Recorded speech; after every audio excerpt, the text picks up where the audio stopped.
Bugün sizinlə dünya gündəmində olan Epstein sənədləri və Azərbaycan siyasi gündəmi haqqında danışacağam. Öncə Azərbaycan siyasi gündəmi haqqında bildiyiniz kimi Azərbaycanda siyasi gündəm hal-hazırda çox çirkindir. Mən bunu belə açıq ifadə etmək istəyirəm. Çünki son günlər elə birinci növbədə elə Mehman Hüseynov məsələsi, Mehman Hüseynovun hazırladığı, yayımladığı özünün ifadə etdiyi kimi çox seriyalı video materiallar və prezidentin ailəsi haqqında olan video materiallar, digər tərəfdən də Səidə Bəkirqızı adlı jurnalist və Akif Nağıl kimi partiya sədrlərinin Azərbaycan ictimai siyasi gündəmində söyüş ritorikaları ilə, aşağılayıcı ritorikalarla siyasi gündəmi bir növ idarə edir hal-hazırda Azərbaycanda və bu çox çirkin bir mənzərə yaradır. Birinci növbədə Mehman Hüseynovun hazırladığı video materiallar haqqında mən heç bir halda bu ümumiyyətlə kimlərinsə şəxsi həyatının fərqi yoxdur. Bu kəs ictimai şəxsdir, siyasi fiqurdur və yaxud da ki, hansısa siyasi fiqurun övladıdır. Onun şəxsi həyatının önə çəkilməsini, xüsusilə də onların qadınlar vasitəsilə vurulmasını, qadınların ön plana çıxarılıb həmin o siyasi şəxsləri, onların ailə üzvlərinin hədəfə gətirilməsinə qarşıyam. Amma Mehman Hüseynov məsələsində bir qədər məsələ fərqlidir. Çünki Mehman Hüseynov özü də elə özünün iddiasına əsasən mən bunu bildirirəm ki, özü də bir müddət öncə özünün elə bir neçə YouTube telekanalında verdiyi müsahibədə o qeyd edir ki, Mehman Hüseynov özü də bu müxtəlif kasetlər vasitəsilə təhdid olunub. Nəinki özünün, hətta ailə üzvlərinin kasetlər vasitəsilə təhdid olunub, ona nələrsə təklif olunub və hətta nəinki Mehmanın özünü, onun ailə üzvlərini belə bununla təhdid ediblər.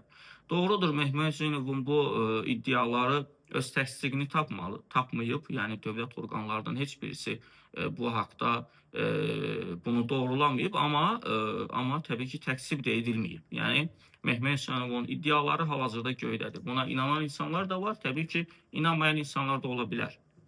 Amma biz praktiki olaraq görürük ki, Azərbaycan siyasətində hər zaman həm müxalifət tərəf, həm müxalifət tərəfdən iqtidara, həm də iqtidar tərəfdən müxalifətə, xüsusilə də iqtidar tərəfdən müxalifətə həmişə bu seks kasetləri ilə, kimlərinsə şəxsi həyatı ilə, kimlərinsə övladlarının keçirdiyi həyat tərzi ilə bir növ siyasi insanlara təzyiqlər, baskılar olub, onlara təhdidlər olub, onlara müəyyən təkliflər olub bunun qarşılığında. Və ona görə də mən düşünürəm ki, bir çox azərbaycanlılar ona görə Mehman Hüseynovun bu iddialarına inandılar. Yəni, mən öz gördüyüm tərəfdən bunu deyirəm. Mehman Hüseynovun hazırladığı video materiallardakı informasiyalar isə mən açığı bu məsələyə bir qədər fərqli yanaşıram. Çünki Heydər Əliyev baxmayaraq ki, İlham Əliyevin oğludur, amma o da gənc bir insandır, yeni evlənmiş bir insandır və təbii ki, hər bir insanın bir qüruru var.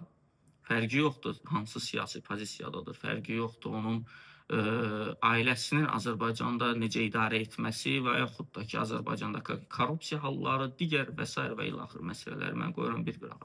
Amma istənilən halda bu insan da bir fərddir və onun da şəxsi həyatı var. Fərqi yoxdur onun xanımının keçmişi necə olub və yaxud da ki, ümumiyyətlə, bu bizi maraqlandırmamalıdır. Bizi bugünkü Azərbaycan siyasətində Azərbaycanın nə qədər demokratik olması, Azərbaycanda insan hüquqlarının necə qorunması, Azərbaycanda siyasi söz və ifadə azadlığının nə dərəcədə olması maraqlandırmalıdır. Nəinki kiminsə yataq otağı, kiminsə şəxsi həyatı, kiminsə keçmişi. Mehman məsələsində isə Mehman təbii ki, qisas alır. Mən bunu bir şəxsi müstəvidə bir mübarizə görürəm. Mən bunu belə dəyərləndirirəm və Mehman Hüseynov vaxtında onun özünə tətbiq ediləni indi qarşı tərəfə tətbiq edir və ona görə də mən bu məsələdə çox da fikir bildirmək, bu məsələ üzərində çox dayanmaq istəmirəm. Səidə Bəkirqızı məsələsi. Səidə Bəkirqızı adlı jurnalist düzdür, öz çapında müəyyən dərəcədə tənqidlər edir, hökuməti də tənqid edir, daha çox cəmiyyəti tənqid edir, daha çox insanlarımızı, vətəndaşlarımızı tənqid edir və hətta bu tənqidlər öz lokasiyasını o qədər böyütdü ki, artıq Səidə Bəkirqızı şəhid analarını belə tənqid etməyə gətirib çıxartdı, o dərəcəyə gəlib çıxdı. Ağdamlı qaçqınları bir müddət öncə tənqid etməklə siyasi gündəmə gəlmişdi, ictimai gündəmə gəlmişdi. İndi də şəhid analarını tənqid etdikdən sonra gündəmə gəldi və daha sonra da Akif Nağı partiya sədridir. Mən indi partiyanın adını dəqiq xatırlamıram. Və Akif Nağı da neçə illərdir artıq Azərbaycan ictimai siyasi sferasında var və o da onu hansısa bir ifadə ilə bir yazıda Q hərfi, sonra nöqtələr, sonra nəsə yazıb və bundan sonra aləm dəydi bir-birinə və sonra Akif Nağı doğrudur da ifadə etdi ki, mən onu qadıncığaz kimi yazmışam. Səidə Bəkir qızı da buna tam fərqli bir reaksiya verdi və çox belə çirkab içərisində görünür Azərbaycan ictimai siyasi gündəmi. Mən burada Akif Nağını və yaxud da Səidə Bəkir qızını ön plana çıxarmaq istəmirəm. Mənim niyyətim burada fərdləri tənqid etmək və yaxud da ki, fərdlərin üzərində danışmaq deyil. Ümumiyyətlə, Azərbaycan siyasi sistemi özü çirkab içindədir. Bunun da səbəbləri var. Bunun səbəbləri odur ki, Azərbaycan ziyalıları, Azərbaycan siyasi gündəmini təyin edən insanlar hal-hazırda ya həbsdədir, ya necəsə susturulub, siyasi partiyalar gücdən salınıb, vətəndaş cəmiyyəti sıradan çıxarılıb, vətəndaş cəmiyyətinin yarısı məcburiyyətdən həbs olunmaq təhlükəsi ilə üzləşməməsindən ötəri xaricə köçüb, yerdə qalanlar da bir növ susmağa məcburdur ki, həbs olunmasın və bir qrupuna da ya cinayət işi açılıb, ya da ki, hal-hazırda artıq həbsdədir. Və təbii ki, meydan belə boş olandan sonra ölkə siyasi, ictimai gündəmi bu cür çirkab olacaq. Kimsə kiminsə yataq otağından danışır, kimsə kiminsə şəxsi həyatından, hətta keçmişindən danışır və bu yüz minlərlə baxış yığılır və sonra biri çıxıb şəhid analarını tənqid edir və onu tənqid edirlər, sonra onu hətta təhqir edirlər, sonra bu təhqir edilən şəxs də bu şəhid analarını tənqid edən şəxs çıxıb canlı yayımda təzədən bir-birinin ailəsinə, bir-birinin özlərinə qarşı hətta təhqir edici formada ifadələr işlədirlər, o ritorika ilə danışırlar və bunu da yenidən yüz minlərlə insan izləyir. Baxmayaraq ki, bu internet telekanallarındadır. Fərqi yoxdur. Bugün hər birimizin evində az qala internetə çıxış var və YouTube platforması üzərindən həmin telekanallar Azərbaycanda kifayət qədər izlənilir. Və bu bizim hər birimizin Azərbaycanın evində siz baxın ki, nələr dinlənilir, nələr eşidilir. Və artıq Azərbaycan ictimai siyasi gündəmi düzəlməlidir. Azərbaycan ictimai siyasi gündəmində biz ancaq bunları danışmalı deyilik. Biz müqayisə etməliyik partiyaları, onların proqramlarını, hansı partiya nə təklif edir, iqtidar partiyası olmaq üçün Azərbaycanda biz seçiciləri necə seçkiyə gətirməyi danışmalıyıq. Amma biz nəyi danışırıq? Prezidentin oğlunun həyatını, şəxsi həyatını. Amma biz nəyi danışırıq? Şəhid anaları avtobusda gedəndə nə dedi? Amma biz nəyi danışırıq? Akif Nağı görəsən orada qır nöqtələr axırda cıq yazanda nəyi nəzərdə tuturdu? Yəni, bu gülüncdür, amma bu gülünc vəziyyət özü də çox dəhşətlidir əslində. Azərbaycan siyasi ictimai gündəmini bu vəziyyətə salan birinci növbədə Yeni Azərbaycan partiyası oldu. Siz xatırlayın, Bəxtiyar Hacıyevin həbs məsələsini, Bəxtiyar Hacıyev həbs olunandan sonra nələr yayıldı müxtəlif fake telegram kanalları vasitəsilə və yaxud da elə Facebookda da yayımlanırdı və onun şəxsi həyatı. Bəli, həmin o xanımların bir çoxu, əgər Bəxtiyar Hacıyevlə müxtəlif zamanlarda, müxtəlif münasibətləri olsa da, onların bir çoxları sonradan hətta evli olanları da var idi, ailə uşaq sahibi olanları da var idi. Amma Azərbaycan iqtidarının nəzarətində olan bir qrup şəxs Bəxtiyar Hacıyevi rüsva etmək adı ilə əslində həmin o qadınları ön plana çıxarmışdılar. Bəs bunu biz niyə tənqid etmirik? Okey, mən Mehman Hüseynovu tənqid edirəm. Ümumiyyətlə, bu siyasi durumu tənqid edirəm. O işin içdən qarışmasam da.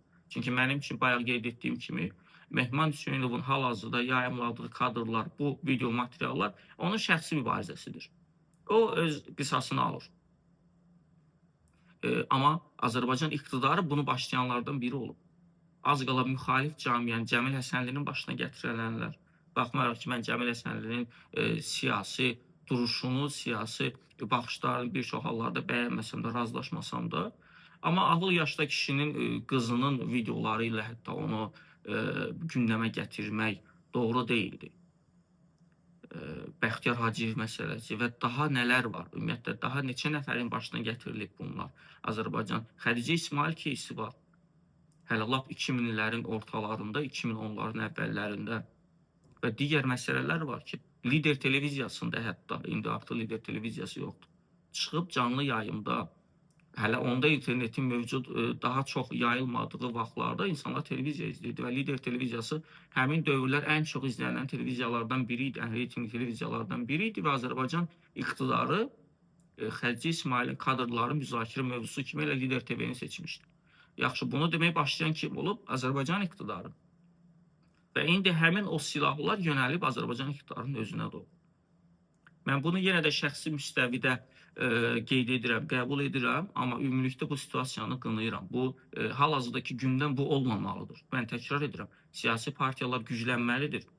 Dövlət imkan yaratmalıdır ki, Azərbaycanda siyasi partiyalar normal fəaliyyət göstərsin, normal rəqabət mühitində fəaliyyət göstərsin. Yoxsa elə kimsə nəsə danışdı, kimsə bir cümlə dedisə, ay bunu təhdid edək, müxtəlif deputatlar vasitəsilə onlara təhdid dolu bir mətn göndərək, hansısa fake bir saytda yayımlasınlar. Həmin insan da bunu görəcək təbii ki və ondan sonra başa düşəcək ki, hə, çox tənqid etməyim və yaxud da kimsə danışan kimi onu 30 sutka, 15 sutka həbsi göndərək və yaxud da kimsə danışan kimi onu müxtəlif yollarla ölkədən göndərməyə, getməsinə məcbur edək. Və ondan sonra da təbii ki, ölkənin ümumi ictimai siyasi sferası qalır bu cür vəziyyətə. Və elə bu kaset məsələləri gündəmə gəlmişkən, dünyada da və Avropada da, Amerikada da artıq Epstein məsələsi gündəmə gəlib. Elə necəsə təsadüfdür ki, bu Azərbaycanda da eyni məsələlər artıq dünya və Avropada, hətta Amerikanın özündə bu başlayan bir prosesdir. Çox iyrənc bir olaylar var, çox iyrənc faktlar var. Pedofilizm, gənc insanların öldürülməsi, çox böyük işgəncələrlə, manyakcasına hətta.